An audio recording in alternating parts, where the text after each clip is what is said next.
Good evening, everyone. Welcome to our midweek live broadcast.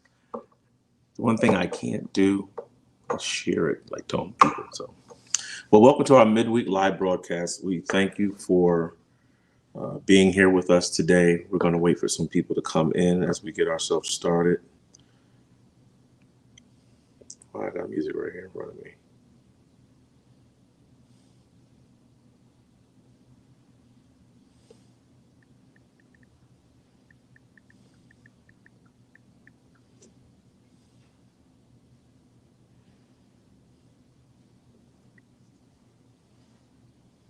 Good evening, everyone.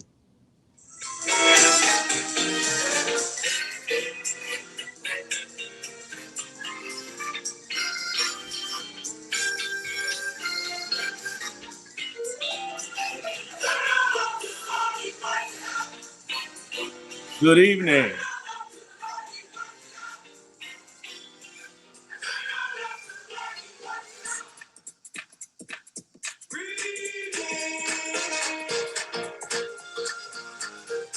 Please share this live.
Bless you, Robert Payne. He worked it out. We're going to be talking about our assignment tonight. About 2 minutes.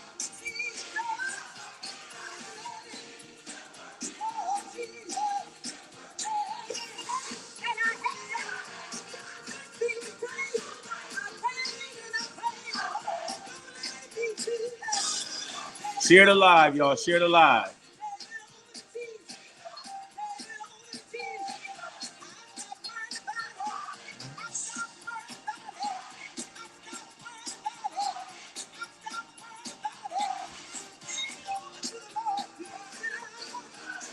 I wish I could share this. I have to do it. Music.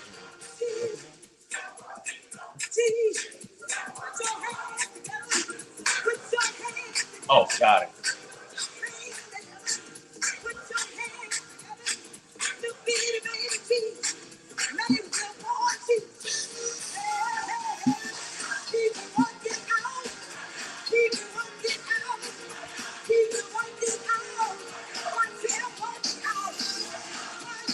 We're going to talk about it tonight.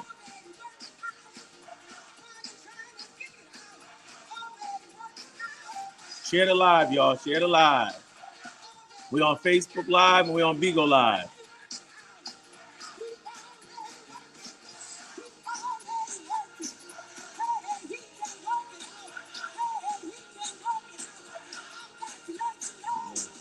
Still getting the kinks out.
All right, all right, all right. Played a little bit of gospel music.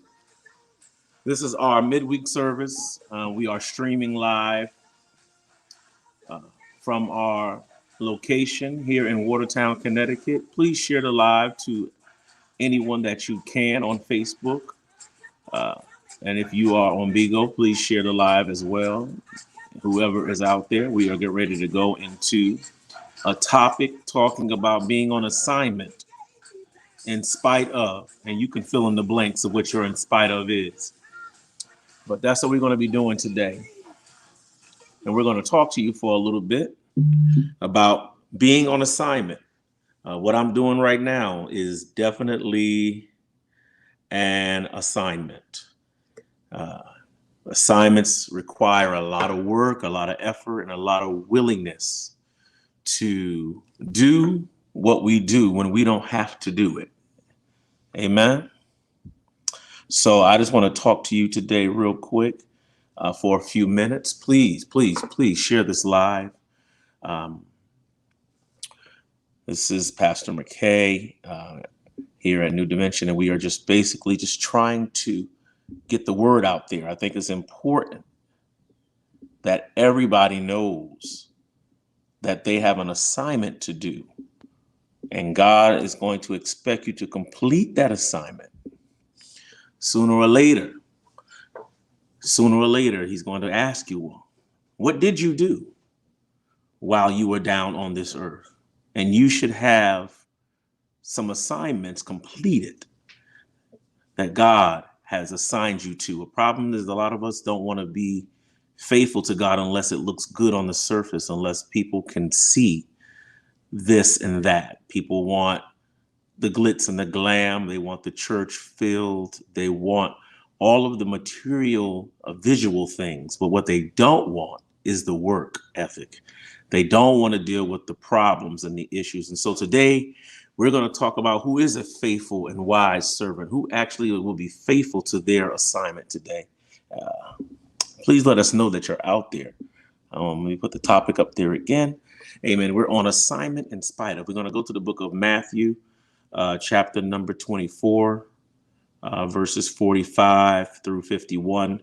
And as always, we know that everyone will not make it to the live this evening, but we have people who have on other occasions have been able to come back and just watch the live and share the live and like the live. So we're going live right now, and we hope that this blesses somebody, and you can always come back and watch it at a later date.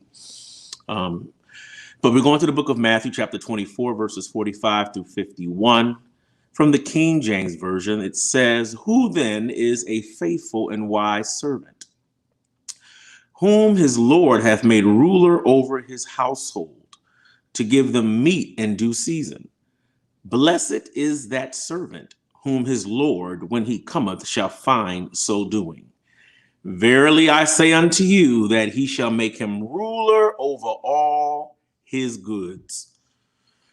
And if that evil servant shall say in his heart, My Lord delayeth his coming, and shall begin to smite his fellow servants, and to eat and drink with the drunken, the Lord of that servant shall come in a day when he looketh not for him, and in an hour that he is not aware of, and shall cut him asunder, and appoint him his portion with the hypocrites. There shall be weeping and the gnashing of teeth." The setting of this passage that we're talking about today, the scripture that I read comes from what is commonly referred to as the Olivet Discourse. It is the last words the Lord would leave to his disciples before the crucifixion. There is much that the Lord deals with in this book of Matthew, verses 24 and 25. But the prevailing theme that pours out of it is that we must be ready for the coming of the Lord. Here we find the disciples were gathering around in Matthew 24. The disciples were gathering around the Lord to hear about the end of the age. The whole context of the Lord's words here indicates to us that there will be a separation that will take place. When we compare his first sermon to his last sermon, the Sermon on the Mount, the last sermon of the Lord, mirrors the first one that he delivered some 3.5 years earlier from that day when he preached the Sermon on the Mount. The Sermon on the Mount is one that never dies. It lives forever. One finds that there are 42 different principles that establish the Church of God and a saint's character in Matthew 5 through 7. And if you go to Matthew 5, chapter 13, one of those principles that establish the Church of God and the character of the saints is good salt compared to bad salt. 14 and 15, light opposed to darkness, destruction of the law and the fulfillment of the law, commandment breakers and commandment bearers. What this is basically giving you is that there are people who are going to do right, and there are those who are not going to do right. You have the commandment breakers, the commandment bearers. You have the forgiveness compared with the unforgiveness.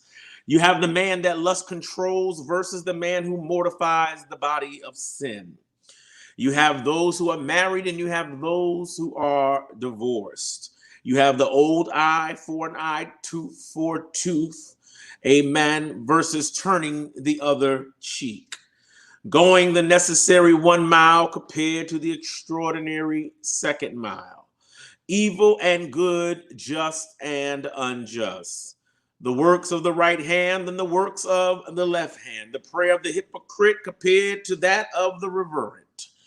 You have the secret service provides open rewards. Then you have the righteous eye that lets it light versus the evil eye that lets its darkness. So in the Olivet Discourse, in the same manner that his ministry was begun, he ended on the same note. Just like he began, he makes reference to the comparisons and the differences. And he says in verse 24 of our text today, he says, wars on earth compared to peace in the heart. He said the beginning of the end. He talks about iniquity compared with love and quitters versus the endurers. And we want to stop on that statement. Quitters versus endurers. Quitters are people who, when things start getting rough, things start getting tough, things are uncomfortable, you're not in a place where you feel like you can make it, and instead of you choosing to deal with it, you choose to quit. Whereas the endurers are those that whether you have 100 people, 1,000 people, or 1,000,000 people, or you just have a faithful few, you still will stand and do what God has called you to do. You're going to be on assignment. So I'm on assignment in spite of what it looks like. I'm on assignment in spite of how I feel, maybe personally or as a human, regardless of what attacks we receive, regardless of how many people talk about us, regardless of how many people have come against us, regardless of how many people are backbiting against you, regardless of how many people are doing whatever manner of evil against you. When you are on assignment, it does not matter. Turn them over to Jesus. He will deal with them in his time. You have to be faithful and a wise servant of the Lord. You can't be evil and still serve God. You might some people put on the form of godliness, but they deny the power thereof. What that basically means is that they look like they serving God. They look like they're saved. They look like they believe God's going to work miracles for you, but they really have a hidden agenda, which is not that of God. It's not something that is related to doing the will of God, but is only looking like they're doing the will of God. They're basically a wolf in sheep's clothing. So we're looking for faithful and wise servants. We're looking for those who are not looking to do evil against their brothers and sisters. Yet in this passage that we've read in Matthew 24:45 through 51, it says, yet in this passage that we read, there is the necessity of understanding what it means to be a faithful and a wise servant. We talked Sunday about being faithful. You have to be faithful over the few things, and God, when he sees that you're faithful over the few things, he will then give you rule over many things. If you're faithful over your $2, he'll give you $2 million. If you're faithful over your apartment, he'll give you your house. If you're faithful over your bucket, he'll give you a brand new car. If you're faithful in your sickness, he will give you whatever it is that you need to get your healing. A lot of people don't understand that they're sick because they don't believe God. They're distraught because they don't believe God. They have mental issues because they don't believe God. But God is a healer of mental issues, a healer of your body, your soul, and your spirit. God can do any and everything. When you're on assignment, you have to know that God is capable of doing whatever it takes to keep you going. Sometimes he might send you someplace and you don't know why you want me to go there when I don't see any opportunity over in New Mexico. I don't see any opportunity over in Hartford, Connecticut. I don't see any opportunity over in Greenwich, Connecticut. But God says, go to that place where you don't see opportunity, but I see potential and I see opportunity. This is why you got to stay on assignment, because it's not our will, but his will that it must be done. A faithful servant is a man who is trustworthy and carries out his assigned role.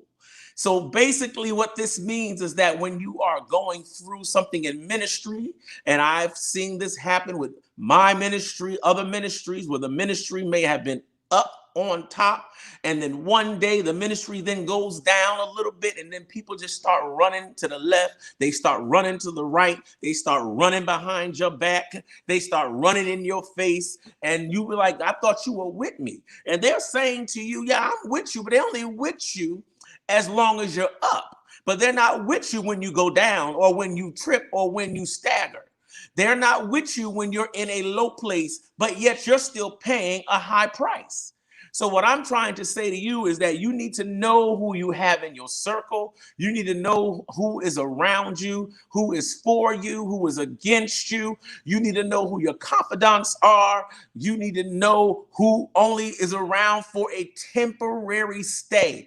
There are people that you have been consistent with while you've been on assignment, and they've been with you for 10 and 20 years. And then you realize after the 10 or 20 year period, their season is up. Their time is up. Maybe naturally and emotionally, as an individual, you might feel like you need to remain friends or associates, or they need to remain pastors or ministers or elders or trustees or missionaries in your church. But I want you to know that they don't need to remain missionaries, trustees, and pastors in your church. But what they need to do is they need to realize that when I say to you, I'm with you, whether you're up, whether you're down, whether you're broken, whether you're crying, whether you've sinned, whether you've fallen. I'm supposed to be there to pray for you. I'm supposed to be there to lift you up. I'm supposed to be there to give you strength so that you will be able to endure and stay on your assignment. The word wise indicates to us that the person that is on assignment is intelligent, that they have been gleaned from both experience and the willingness to listen to a teacher. Let me tell you something. I don't care if you are the archbishop. I don't care if you are the leading bishop. I don't care what bishop you are. You can always learn from somebody. Nobody knows everything about everything. And so when we're on assignment, we got to be able to be fed. When you're on assignment, you got to be able to be led. When you're on assignment, you got to be able to receive from people. They do not have to have the same title as you. One could be a doctor and the other one could be a maid, but the maid might have a word that the doctor didn't have.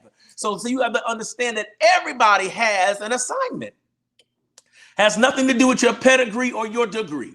It has nothing to do with your background. It has nothing to do whether you were born with a gold spoon, a silver spoon, or a rotten spoon. What it has to do with is who God has chosen.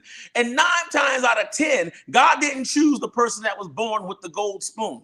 God chose the one that was born in the gutter with no place to go, that was possibly even living in the shelter, but yet they had an assignment. And once they were introduced to their assignment, they realized, guess what? I got an assignment that I never knew about because I was never in the place to learn about it. But now that I'm hearing about what I am worth, even when I don't think I'm worth anything, I realize that there is an assignment that I must do. That's why the title is On Assignment in Spite Of. You fill in the blank of what you're in spite of it. So people are on assignment in spite of where they live. They're on assignment in spite of their health condition. They're on assignment in spite of who's there. They're on assignment in spite of who's not there. No matter what you do As long as God is breathing breath into your body, and as long as he's waking you up every single day of your everlasting life, you need to know that you have an assignment. Your assignment is not just to live and to exist, but your assignment is to say, God, why did you create me? Why did you choose me to be the egg? Why did you choose this egg? Why did you not abort this egg? Why am I still here? There is a reason why you have been chosen.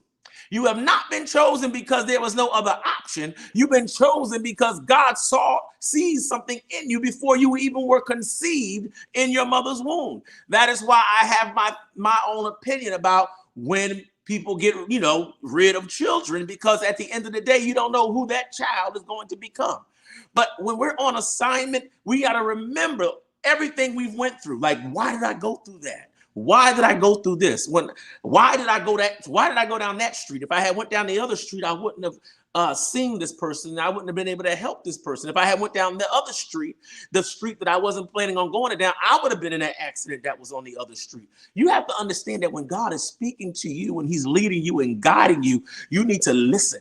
You need to listen to what God is leading you to or leading you from. And sometimes you may feel like, why am I in this church? Or why am I at this job? Or why am I doing this for this community? And I don't even love this community, or I don't even love this church like that. Or they hurt my feelings, or they broke my heart, or they did something to me that I didn't like. And I'm trying to tell you today, it doesn't matter what man has done to you. It doesn't matter what man has said about you. It doesn't even matter what your manly or your female individual human nature says about yourself. What matters is, what does God say about me? What does God see in me? Who am I to him? And in order for you to find that out, you got to make a connection with God.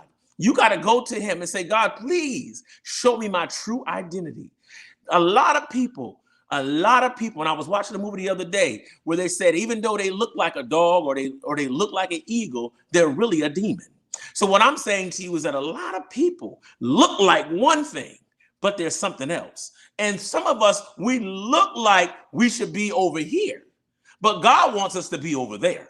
But because we choose to go our own way and be our own gods, we still go the opposite of what God chooses for us. And this is why we got to get a closer and stronger relationship with God. Hey, Sister Benita. Hey, Elder Barbara, Elder Benita. Thank you.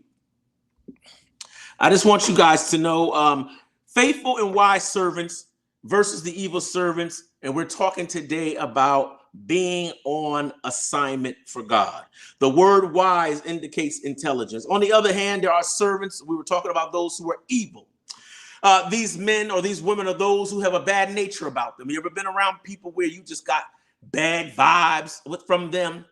There's something basically destructive about everything they do. They put their hands to something, and the next thing you know, they're trying to tear down something that you are built up. Or you might be in a situation where even in church, y'all might be on the same committee, and you got this one person that wants to be on every committee. And every time he or she gets on that committee, they just start to cause all kind of ruckus and all kind of issues and all kind of problems. And all you trying to do is the will of God. That the pastor gave me this assignment, and now they're mad at me because they think he's giving me these assignments because I'm special, or he's giving me the assignments because he rather use me than this one. Instead of just following the lead of the pastor of the church who God has given the vision to, we want to do our own vision and do our own thing. These are disruptive, evil people. These are not servants of the Most High God. These men and women are those who have bad natures about them. There is something destructive in their spirits. They want to get involved to tear it down. They don't want to get involved to build it up. They want to get involved to tear it down and to destruct it. Let me know you out there. Comment. Let me know that you're there.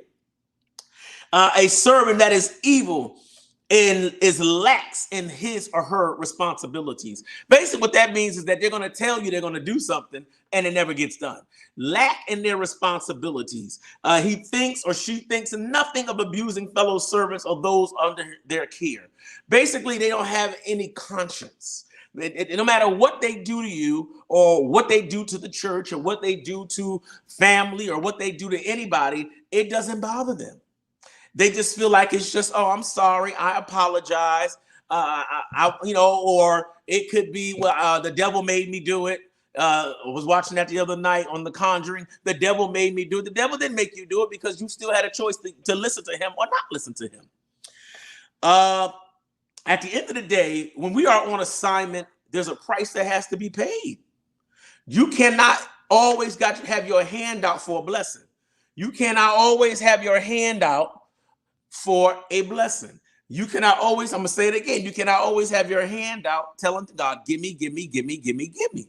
And when the minute God needs 30 minutes of your time, the minute he needs 60 minutes of your time, the minute he needs 45 minutes of your time, you're too busy for him. But the minute your boss tells you, do you want overtime? The minute your boss tells you, can you take a shift? The minute your boss tells you you're getting a raise, the minute your boss tells you you're getting a promotion, you find time to answer the boss. You find time to add that to your schedule, but you don't find any time to add God to the schedule. So here we are tonight, adding God to the schedule. Here we are tonight, putting God first. And what I'm saying to you is that is part of your assignment. Part of your assignment is to put God first in everything you do. The Bible says, seek ye first the kingdom of heaven and all of his righteousness. He said, and everything else will be added. But we're so busy worrying about the everything else that we're forgetting about putting the God first, because we want everything else so quickly. But that's not what this is about. When you're on assignment, sometimes you got to be on assignment stripped down. No car, no money, no plane tickets, no iPhone. You may have to have your flip phone until God blesses you with an iPhone. But I'm on assignment for God, the God that breathes life into my body, because if I don't wake up in the morning, the iPhone, the car, the house, none of that matters, because it's going to be here when I'm gone. But if I'm serving God, I already know what my outcome is, because I'm doing my assignment. Somebody say on assignment. If you're out there, say on assignment, on assignment. Yes, Holly. Thank you for tuning in. Thank you, Denise. Yes, you got to be on assignment. You got to stay on assignment. People will make you mad in church. I'm talking about heated mad, because you can get mad because you're human. They will make you so mad that you don't want to come to church. You don't want to sing in the choir. You don't want to usher. You don't even want to hear what the pastor got to say. And the pastor didn't even do it. Please share this live. Please share this live. But when you're on assignment, you have to lay aside all of those weights and say, you know what? I'm not doing this for them. I'm not at church for them people. I'm not at church. I'm not even at church for the pastor. I'm at church because I have a relationship with God. And the way God has been blessing me, there's no way I can't go back and bless him. There is no way I can't go back and give him some glory, give him some praise, to go into his sanctuary, gather amongst the people and lift my hands and tell God, thank you. How can you not put God first? Every job, some of you have some great jobs. I was just talking to Sister Melhouse about the job God gave her, and I already told her to get ready for her promotion. When you walk into these employers and walk into these jobs, when you're in this position, you got to work like you in the next position. You got to already be walking in what you expect to receive. That is called now faith. That's why Hebrews 11:1 says now faith, not faith. Now faith is the substance. That means I got to have my faith now for what I need. You better praise him, girl. Yes, that's right. That's right. That's right. So I'm on assignment. And when you stay on your assignment, that's when the blessings come. When you stay on your assignment, you might lose a lot. You might lose a lot. I'm going to say it again. You might lose a lot. But in the end, God is going to bless you 100 folds, 2 times over, double for your trouble. You better get ready. You better get ready. Stay on your assignment. Stay on your assignment. Stay on your assignment. So the Lord asked a question to his disciples in our text, Matthew 24. Who is a faithful and wise servant? Who is the man who the master places over his house? Who is able to give food at the proper time? Who will watch over the house with a sense of vigilance and seriousness? If you're going to be a wise servant, a faithful servant, there are some requirements that you will have to discipline yourself to. There are some requirements you're going to have to discipline yourself to. That means that there's going to be some things that you like to do, you're going to have to stop doing. There's some places you like to go, you're going to have to stop going. You hear, dress for the job you want, not for the job you have. That's right, Denise. Dress for the job you want, not for the job you have. Walk in it. Walk in what you need. If you're going to be a wise, faithful servant, you need to go above and beyond. Don't just do just enough. Do above and beyond. Say, God, I know you told me to sweep this floor and mop this toilet, and you told me to clean around this commode. But you know what? I know I'm just a cleaner at the church. You know, all I do is just clean up here and there and vacuum the carpet. But what you don't understand is that sometimes the people that's vacuuming the carpet and cleaning the church is the one getting the blessing. Because the ones that's sitting up there proud and mighty, they think they too good to mop a floor or sweep a carpet, and they still waiting on their blessing. Looking like something they not. Pretending like they got what they don't have. While you down here sweeping and mopping and cleaning toilets, and you don't have no problem saying, this is what I do. This is my ministry. But there's people out there who want to be so high-minded, and they want people to see them in a certain light. They're so busy trying to please people, they forgot God existed. You got to please God, not man.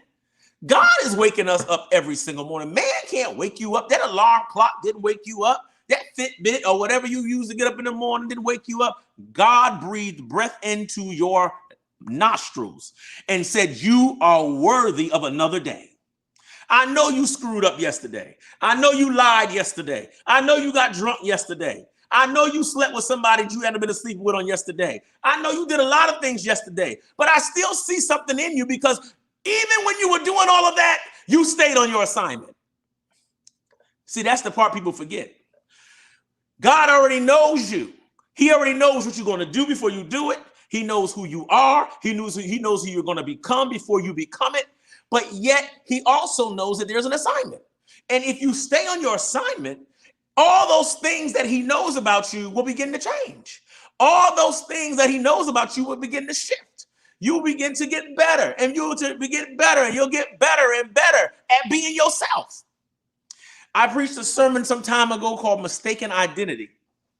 A mistaken identity is that for the past 20 or 30 years, a lot of us have been thinking that this is who we are.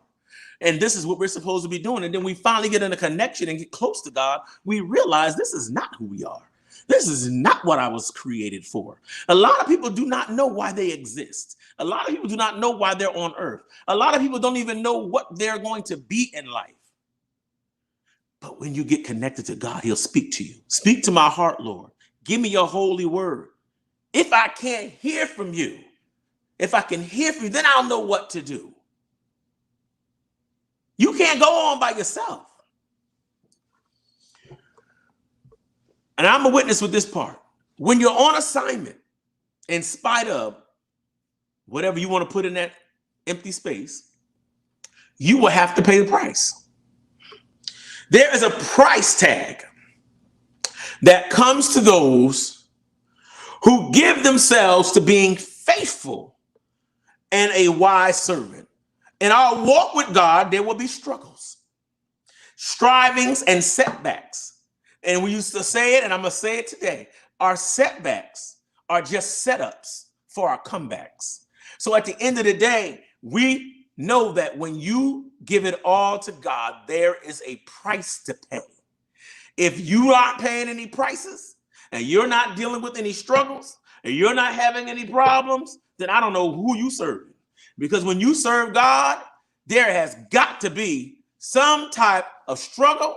There has got to be some type of issue because the devil is always going to be lurking, seeking whom he may devour. And if he's not trying to devour you, that means he must already have you.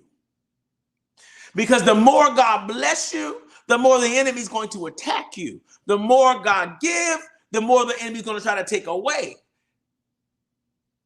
But stay on assignment. Stay on assignment. Paul was right when he said that we will walk by faith and not by sight. You cannot walk by sight. Them natural eyes will make you see stuff you don't want to see. Them natural eyes will tell you you'll never make it through this one. Them natural eyes will tell you that this is the end for you. Those natural eyes will tell you to believe the report of the doctor. Those natural eyes will tell you to believe the report of the mortgage company. Those natural eyes will tell you to believe the report of the car dealership. Those natural eyes will tell you to believe the report of the stock market. And I'm telling you that if you walk by faith instead of by sight, your faith will activate your healing. Your faith will activate your increase. Your faith will activate your overflow. That's what we're talking about tonight. On assignment in spite of what it looks like. The closest disciple to the Lord was Peter, James, and John.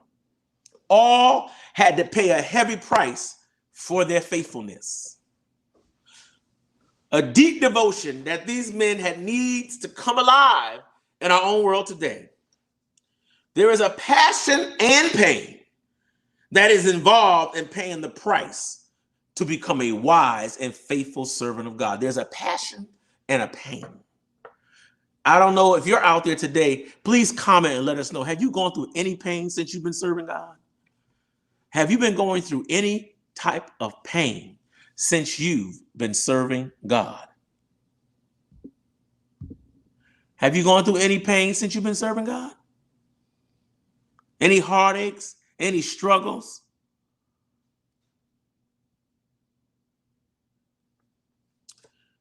We're about to go to our closing real quick. Ezekiel 22 and 30. And I sought for a man among them that should make up the hedge and stand in the gap before me for the land, that I should not destroy it, but I found none. If one person can intercede, it will make the difference. All of us must know something about prayer and praying.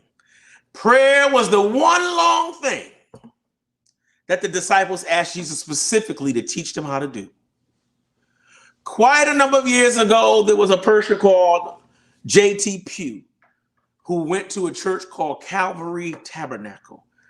And he preached there while another brother named Nathaniel Urshan was still the pastor. It was on a Sunday night. And Brother Pugh said that he waited for Brother Urshan, who did not get out of very intense counseling session until about 1:30 in the morning. And as they were leaving the building, they heard a noise in the prayer area. And Brother Urshan told Brother Pugh, "Come with me. I want to show you something." He said they went back and there was two women seeking God. Brother Urshan told him that those two women would come to church every night and pray. He said they would not leave the church until the wee hours of the morning after they touch God. I am certain that this is one of the reasons for some of our success. But oftentimes it is pain that pulls us into our prayer closets. I wish it were different, but that is how it seems to operate most of the time. This is why pain comes with your assignment. When he would come from his carousing, it says it. So Brother Pugh told, let me see, I lost myself real quick. Oh, right here. It is pain that pulls us into our prayer closets. John 21:15-76. So when they had dined, Jesus said to Simon Peter, "Simon, son of Jonas, lovest thou me more than these?" He said unto him, "Yea, Lord, thou knowest that I love thee." He said unto him, "Feed my lambs." He said to him again the second time, "Simon, son of Jonas, lovest thou me?" He saith unto him, "Yea, Lord, thou knowest that I love thee." He saith unto him, "Feed my sheep." He saith unto him that third time, "Simon, son of Jonas, lovest thou me?" Peter was grieved because he said unto him the third time, "Lovest thou me?" And he said unto him, "Lord, thou knowest all things. Thou knowest that I love thee." Jesus saith unto him, "Feed my sheep." I want a vision that will make a difference. The only way that Peter was really going to feed the sheep was for him to be motivated by a deep love for the Lord. The Lord knew that love in itself brought an incredible power to the life of his disciples. And what I'm saying to you today is that when you're on assignment, you got to be on assignment with love. You got to be on assignment with devotion. You got to be on assignment, and sometimes your assignment might be questioned. Your assignment might be tested. Your assignment may feel like it's not your assignment. Your assignment may not do as well as the next person who's doing the same assignment, at least not yet, but you got to stay on assignment. Sometimes your assignment is not to the masses. Sometimes your assignment is to your neighborhood. Sometimes your assignment is to your family. Sometimes your assignment is to your workplace. Sometimes your assignment is to yourself. And then when you complete one assignment, then you can go to the next assignment. So what I'm saying to you today, as men and women of God, you got to stay on assignment. When you stay on assignment through tests, through trials, through hurt, through heartache, through pain, through suffering, when you stay on assignment, that's when God will bless you even the more. It's not that he's not already blessing you, but there's a whole lot more that you could receive if you stay on assignment. There's a whole lot more that you could benefit from if you stay on assignment. There's a whole lot more that could be in store for you and your family if you stay on assignment. But you got to stay on assignment. Somebody say, I got to stay on assignment. You got to stay on assignment, saints. You got to stay on assignment. You cannot allow the enemy to destroy your assignment. You cannot allow the enemy to get in there and destroy what God has in store for you. A lot of times you got to be mindful of who you have in your circle. You got to be careful of who you have in your life. You got to be careful of who you allow to be in what God is doing for you, because they will sabotage it. They will sabotage it. And you got to make sure you can't let no man or any woman sabotage what God is trying to do for you. We love you today. We love you today. Post a comment. Let us know you're there. We're talking about being on assignment in spite of. And you're in spite of. The next man or woman's in spite of. The next sister or brother in spite of may be something different.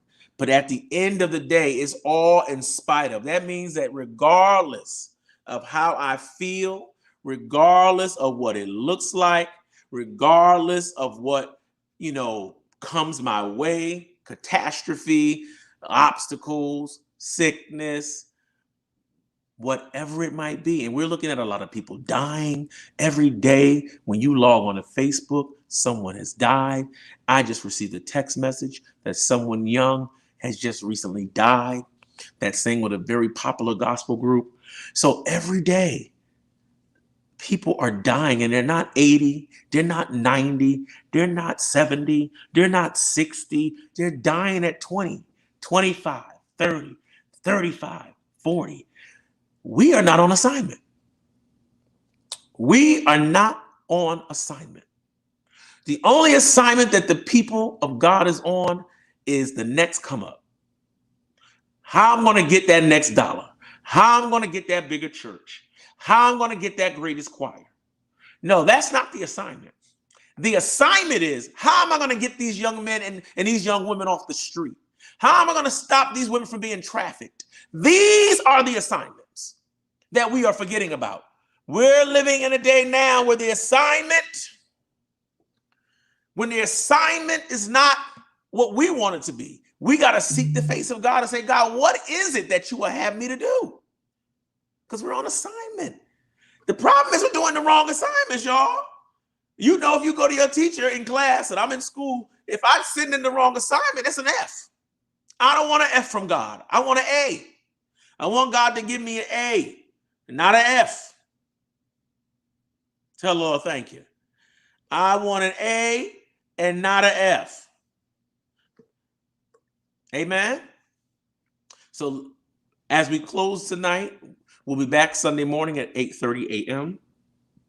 But please, please, please, we want to see you on Sunday morning. We have in our comments, we have every way for you to sow seed tonight. If you feel like this word has blessed you or helped you in any way, if you want to sow seed, we have our Cash App down there. We have Givelify, and we have What's the other one called? Tithely. So we actually have 3 ways for you to give today, because giving is part of your assignment as well. Sowing seed is part of your assignment. I'm a seed sower, I know. And the more I sow, I'm going to tell you, the more I receive. I'm telling you the truth. The more I sow, the more I receive. God keeps overflowing and keeps giving me the overflow. And so today, um, if you just go into the comments, I think the links to our cash, not our cash app link, but our Givelify and our Tithely link is in the comments. And if it could be posted again, that will definitely help us. So they'll have it right away. Let me see if I can find it and show it. Click on. So it should be. No, it's not. It don't show up. Okay. We're on assignment. You should see it come up in a minute in the comments at the bottom. There you go. So there's our link to Cash App is DRWMCK. There's our link to Givelify. If you click on that link in the comments, you can give on Givelify. I know we use Givelify at the cathedral as well, so a lot of our people already have that there. Tithely is another way to give. So hopefully you guys will be a blessing to our ministry today, and we hope you've been blessed by this word. Stay on assignment. In spite of what it looks like, in spite of what you feel like, in spite of who comes against you, in spite of whoever tries to tell you, did you repost it? In spite of whoever tries to tell you you can't make it, you can't do it, you can't survive it, in spite of all of that, stay on assignment. Please comment. Let me know you out there. Okay, yes, the brother just posted it. You can just click right on the links. That way you don't have to go searching for us. We're right there. Just click right on the link for whichever platform you would like to use. And I believe that will take you directly to what we're trying to do today. We want to thank everyone. We are the New Dimension Tabernacle. We are located here in Watertown, Connecticut, and we are on assignment. If I were to give up and stop doing what I was called to do since March 16th, 2005, I'm going to tell you today, things would be a whole lot different. But I have to do what he has basically called me and created me for. Sometimes I don't feel like doing it. Sometimes I don't want to do it. But then I think about, look where the Lord brought me from. Look at all the tests and trials I overcome. Look at all the things that I chose to do that were wrong. And he still forgave me and gave me multiple chances and continues to bless me with an overflow.